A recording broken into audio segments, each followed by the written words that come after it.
Welcome to the Ask Skinny podcast with a guest. I'm proud to present Michelle Niemeyer, speaker, consultant, and coach on maximizing productivity and eliminating burnout. Michelle, welcome to the show. Hi, thank you, Peter. It's nice to meet you. I'm so excited because all that we talked about before the show. Michelle, please tell us more about yourself. What is your story? Well, I was a lawyer for 33 years. I finally walked away from that profession a year ago, but the things I'm going to talk to you about happened a lot earlier than that. About 20 years into my career, I got extremely burned out. And at that point, I didn't really know what was wrong. I just felt like I couldn't feel the happiness and the joy and the productivity anymore. I felt like what I was doing was a waste of time. I withdrew from my friends, from my really as much as I could from my practice. I didn't commit malpractice or not do what I had to do, but I was really just going through the motions. And I wasn't excelling. I wasn't feeling really the joy and the victories. Um, and so I at that point, like I said, I really didn't know what was wrong. I just knew that I thought I was kind of depressed. I was just not feeling good. And I started exercising a little more. I ate a little better. That helped a little bit, right? And it kind of got me out of that trough. But a couple years later, I ended up with an autoimmune disease diagnosis, which triggered my getting a lot of education on nutritional health coaching so that I could learn how to treat myself. Because in the standard medical treatment of autoimmunity, you're basically told there's no cure for what's wrong with you. If the drug works, you can expect to have a normal lifespan, but it doesn't work for 40% of the people. And if it doesn't work, you're looking at a transplant 10 years from now, is what my understanding was at the time. So I saw that as a life-threatening situation. It was obviously very serious. And I did as much as I could to learn about holistic treatment of autoimmunity. And that caused me to do things that later I realized had a huge impact and a very beneficial impact on not just my health, but on how I was feeling otherwise, on getting that joy back and feeling all of a sudden I woke up and I'm not going to say it was like one day I woke up and the birds were singing and the sun was shining, but it kind of was like that, where one day I was like, wow, I like what I do again. I'm really into it. And you know, I'm caring about excelling at what I'm doing. I'm not just going through the motions. And I'm able to work in flow state for much longer periods of time again and stay focused. And I am, you know, liking just enjoying life again. So when that happened, there was at the time, around the time I had my diagnosis, there was a really very serious crisis was happening in the legal profession in the United States. The American Bar Association in 2016 did a study. They found lawyers have very high rates of depression, higher than normal rates of suicide, higher than normal rates of anxiety, all kinds of things like that. And so I decided at that point to do a continuing education course for lawyers to help them find what I had found, which I called Lawyers Thrive and Be Alive. And I found through that there were a lot of people who hadn't ever been exposed to this stuff. And so, over time, I wound out my law practice and I've now created a business where it's to a broader audience than just lawyers. But what I'm doing is teaching people about how to approach their life so that they can excel at what they do, reach goals that they have, or do the things that they feel are important. And most importantly, be really clear on those things that light them up and make them happy so that they can grab onto those, what I call sparks in their everyday life. And so that they can find ways to structure what they do so that they get tons of work done but they don't have to do all of it. And they're doing it in the context of a team. They're doing it in a way that makes them happy and fulfills them. Amazing. I would like to have more insights in how you do it, especially when you said that you have now a program that people do not just live, but they basically thrive. And we discussed that beforehand about societal induced goals. And I would like your view, I would like you to present your point of view on how many people that you work with or that they start working with you have uh, no idea what their goals are. All their goals are societal induced. What's your Well, take? that happens. That happens. And so one of the procedures that I go through, and this is sort of what I call ninja level work. We go through some basic stuff first. We go through something I call a busyness detox, which is where they get that clarity. They get introduced to healthy, as I'm sure you do a lot of this, healthy lifestyle, getting enough sleep, eating the right kinds of foods, moving their bodies, things, basic general health that supports your ability to maintain mental focus, to have physical strength to get through the day. And then we look at ways to deal with some time management issues, both external and internal. We look at mindset and we figure out how to create habit loops that will support getting the most done for you based on what your life is like and what do you need to do. So that's the basic stuff. The top level of what I work with people on does have to do with goal setting. And I have people take 3 major goals, and usually it's a personal goal, a business goal, and then one of those, depending on what matters more to the person. And we dissect those goals in great detail. We look at what are their strengths in the goal, what are they, and I call this a SWORD analysis. So it's an acronym. The S is strengths. The strengths are things like you already have something that you need, or you already have the education, or you already have the money, or you already have a team that might be able to help you. The weaknesses would be, what are the gaps between where you are today and achieving whatever it is you want to achieve? And that could be anything. Some people come to me, they think they need to get a graduate degree and they've been going to night school. Some of them, it's that they've wanted to lose weight for half their life and they haven't done it yet. Some of them, it's that they want to get married or they want to have children, or they have a goal of retiring at a certain age or something like that. Whatever the goal is, we look at what's the gap, what are the weaknesses. Then we look at what are the opportunities that if you achieve this goal, what doors does that open to you?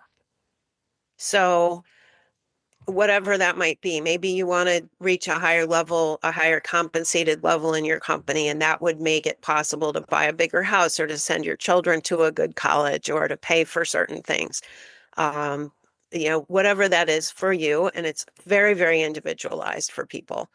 And then we look at what are the risks of doing that? What are you giving up? You're always giving something up when you're spending your time and your money on something, right? You might lose time with your family. You you might lose the money you wanted to spend on one thing to spend it on the other. And after we go through that deep dive, I will say to the person, now 0 to 10, tell me right away the first number that comes to your mind. How much do you want it? And I don't give them time to think about it. I don't give them time to have that defense come up. I just right then tell me how much you want it. And you'd be shocked how many people then say to me, oh, I don't know, maybe a 6. It's usually not a 5 or lower, because keep in mind, these are people's it's their biggest 3 to 5 year goals is what they've come to me with. Nobody wants to admit that that it's less than a 5. So generally it's like some people will say a 5 or 6. But what I generally tell people is, if it's not an 8 or above, why are you wasting your time and money on this? What's important about this to you that you're even calling this a big goal if it's only a 6. And invariably, it's because in their family, they were expected to have a graduate degree. So therefore, even though they have a very successful business, they're making more money than their dad ever dreamed of making. They have a successful family life. Everything's great. They still think they have to go to night school to get a graduate degree because that's something that they, for whatever reason, they believe that they're not successful until they have that. Or maybe they're not somebody who really cares about being married, right? But they've been taught they have to be married. So therefore they feel bad not being married and they think that that's something they have to pursue. Whatever it is for you, I see that a lot. I see a lot of people dropping at least one of those 3 goals. And that opens up with no other work. It opens up not just time, and resources, but mental bandwidth. And it frees people to stop beating themselves up because they haven't achieved something that was never really what they wanted. Mm-hmm. I would like to jump back to the time and scheduling. Uh, Mm-hmm. you explain how time and scheduling is important.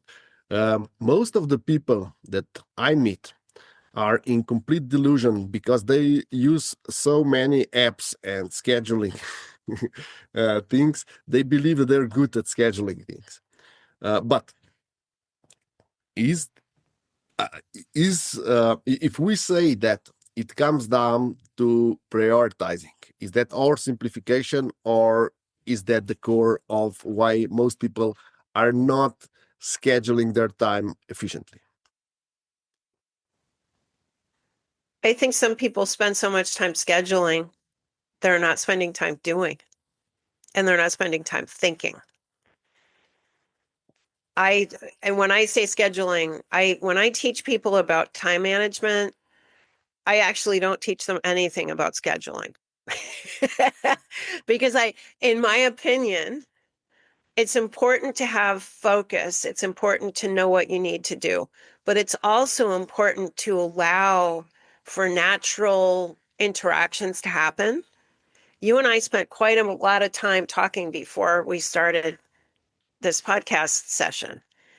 And we have time scheduled for an hour and we're already past that. But we had such a great conversation that was really important, I think, to both of us, Yep. that I would never say, oh, you know what? It's important to stick to my schedule. So we're 2 minutes over right now and we're going to have to stop right now because no, I'm not going to do that. Right.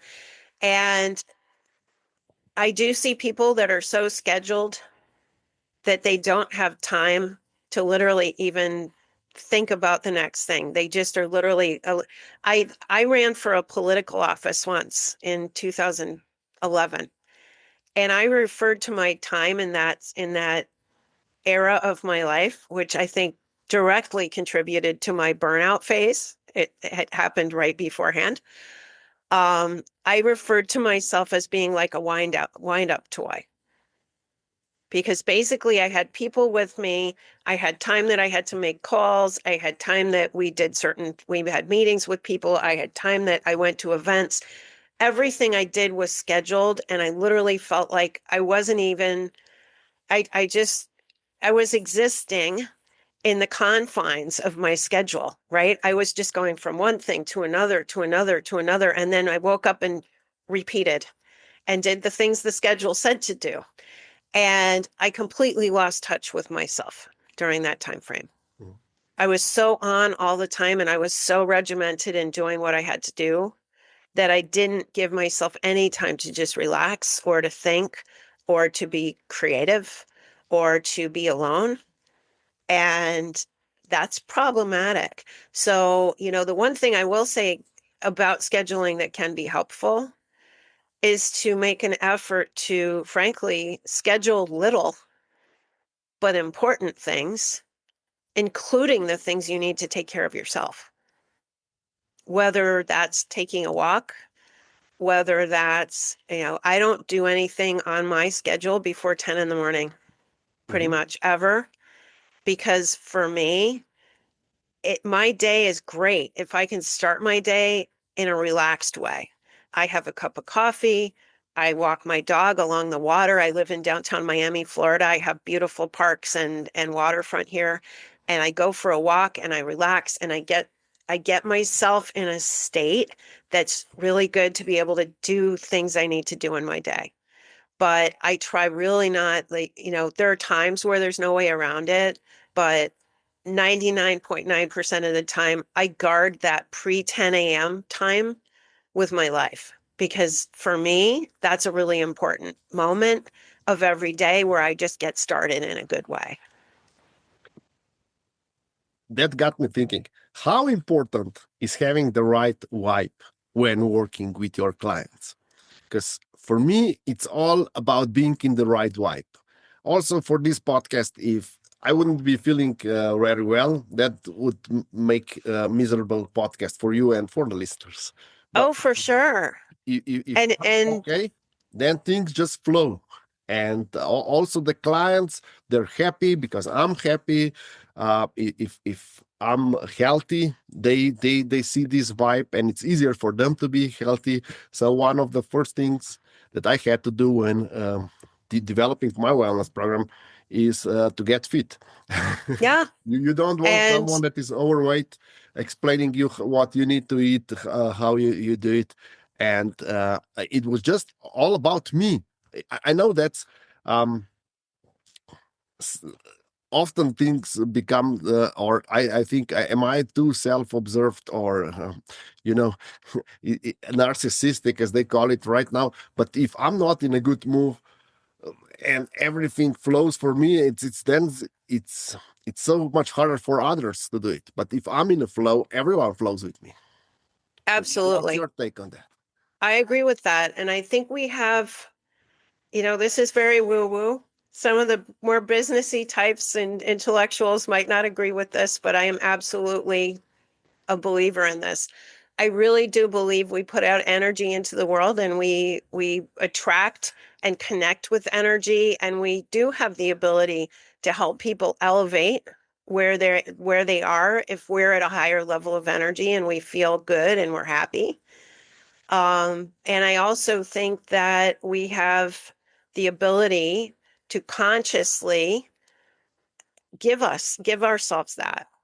And part of it is, frankly, who we surround ourselves with. If you have that level of energy and you're feeling good and you're creating a vibe around you, that aura, that vibe that you're creating, you can, in a lot of ways, create that in yourself. You can do it by what the food you're putting in your body. You can do it with you know, the the news you're watching. You can do it with the what you're looking for. Mhm. There's the reticular activating system, which is a part of your brain which literally looks for the things that you want to look for. But if you're conditioned to look for the negative, you'll look for the negative. So I agree And if you're completely. conditioned to look for the positive and to find the better route, so to speak, in a challenge, and not just quit. You don't see it as a wall. You look for the way around it, or you look for the way over it, or under it, or whatever. You're going to have a different mindset than somebody who sees the wall and goes, "Oh, I can't go any farther. The road is over, and there's a wall in front of it." Right? And so those things all add together to allow you to expand, to see more, to be more, to do more. And in what I teach people, to find those things that light you up, you can see those things and you can proactively make sure that you have them in your life, and you can find ways to get the things done that maybe you're not as interested in doing or you keep putting off, to find help in that and to do it differently so that you can really thrive. Amazing. And all that comes just from managing time. Yeah. Yeah. And prioritizing by living through a lens of clarity about who you are and what you want and what makes you happy and light up, and then bringing that into the world. And it's not selfish if you come home to your family as a joyful, happy person who makes your family feel good, right? And who has the ability to focus and connect versus being the person who comes home depleted and sits down on the couch, opens a beer, and looks at the TV and doesn't talk to them, right? Yeah, agree. So one more thing that I often address in my goal setting, a lot of people set or when they come to me, they talk about their money or revenue goals. And I said, okay, there's no limit to that, basically. But what are the trade-offs? I would like to know what is your take? How important are money goals in the whole constellation of the goals and societal induced goals and our own goals? How important is to plan or to have goals for our income or assets? How important is money in this whole, uh, let's say, constellation of goals? In my opinion, money is a tool, Mm-hmm. period. And to some degree, it may be a reflection of energy and effectiveness. Um, can you have a money goal that if you're in a certain, it depends on what you do professionally. If your money goal is tied closely to what you make, if you're an employee in a company and your raises are based on performance, then maybe your better performance is going to give you more money. So having that money goal is helpful. Having your own business, obviously, a lot of times when you think bigger and you reach broader, you'll make more money if you're providing good service and making people feel like you're giving them value. But in the end, I think, a goal to be happy, a goal I don't know anyone who's truly happy who ties their happiness to their money. Mm-hmm. It doesn't work because in the end, you're just sitting there with your money. Right? Yeah. So, I mean, there may be a sense of accomplishment because it could have a sense of competition for you that you've made X dollars and that was sort of your competitive goal. And that makes you feel good. It makes you feel successful because you've achieved your competitive goal. But in the end, it's not about the money, it's about the competition, right? Or it's about the giving of yourself and doing something that reached a certain level and that made you feel successful. It's rarely about the money itself. Okay, Michelle, before we conclude, I would like to ask you two more things. Okay. What would you like our listeners and our viewers to take from this episode? What is the most important thing that they should look into it if they didn't work on that already? Okay. If they haven't done anything else, for them to take a moment, really reflect on what it is that lights them up and makes them happy. That to me is crucial. It's so important for people to do that. And a lot of times we go years without doing that. We get into a rut. We do the things that we're doing over and over. We follow the plan that we've had since we were 16 years old. And then one day we wake up and we go, oh, is this it? Right? And if we can take stock of what those things are that really just give us joy. And a lot of times it's little things. It's not necessary. It's moving our body. It's having conversations where we're connecting with other people. It's seeing beautiful artwork or making something and seeing it finished, even if it's doing yard work at your house, right? It doesn't have to be big, fancy, expensive things. It could be things that are very everyday. But when you get those in your life, they fuel you. And when you've got that fuel, you don't get burned out and you feel better. And then you can go forth with that vibe we're talking about instead of feeling like everything we're doing is depleting us.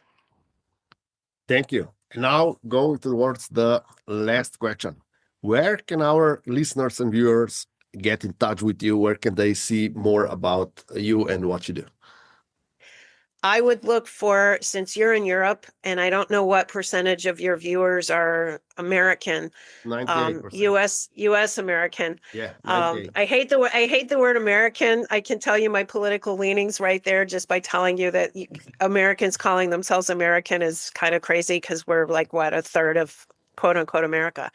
But what I would say is first, if you're in the US, you can text the word clarity to 33777. That won't work outside the US. Mhm. If you're outside the US, you're going to have a link in your show notes for me, I Okay. believe.